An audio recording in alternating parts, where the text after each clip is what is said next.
ও আব্বা জান টড়ং টং টং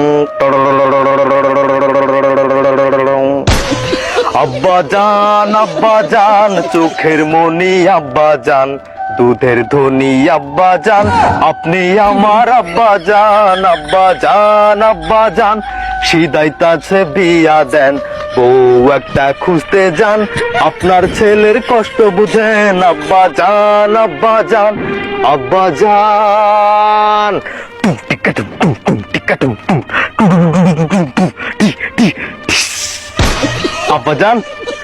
আসসালামু আলাইকুম। আব্বা জান আপনি কেমন আছেন?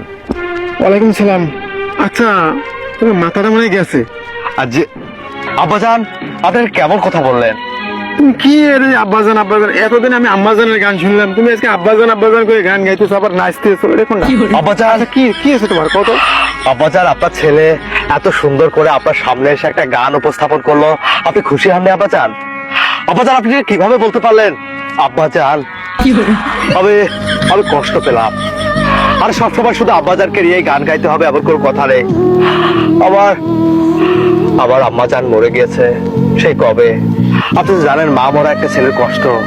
আপনি আবার আব্বা জান, আপনি আবার আম্মা জান, তাই আপনাকে নিয়ে গান গেয়েছি, এটা তো আপনার খুশি হওয়ার কথা। আপনি কেমন কথা বললেন? না, খুশি হয়েছে আমি। তো আব্বা জান এখন আসলে তুমি গান দিয়ে কি বুঝাতে চাইছো আমার, কত এটা? আমি তো গানের লিরিকটা নিজের হাতে লিখেছি, তাই আপনি ওই গানের কথাগুলো শুনে হয়তো বা বুঝতে পেরেছেন, একটু হলে আন্দাজ করতে পেরেছেন। আব্বা জান আমার একটা বিয়ে দরকার।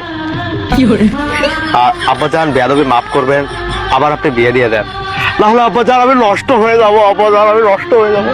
বাবা, তোমার বিয়ের বয়স হয়েছে? আমি নষ্ট হয়ে যাবো, আমার বিয়ে দেন আব্বা জান। আর বিয়ের বয়সের থেকে বড় কথা হলো সামনে শীত আসতেছে। আরে বাবা, শীত আসছে তো আর 3 মাস লেট আছে। আব্বা জান আপনি কেমন কথা বললেন?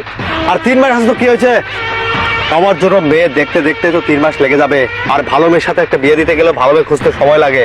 এ বাবা, শীত আসলে কি তোমার বিয়ে দিতে হবে? ইয়েস আব্বা জান। শীতের সাথে বিয়ের সম্পর্কটা কি? অবশ্যই বিয়ের সাথে সম্পর্ক আছে শীতের। বিয়ের সাথে শীত অঙ্গাঅঙ্গি ভাবে কানেক্টেড, বিকজ বউ ছাড়া থাকা খুবই কষ্টকর। আরে এই শীতে একটা সিঙ্গেল ছেলে জানে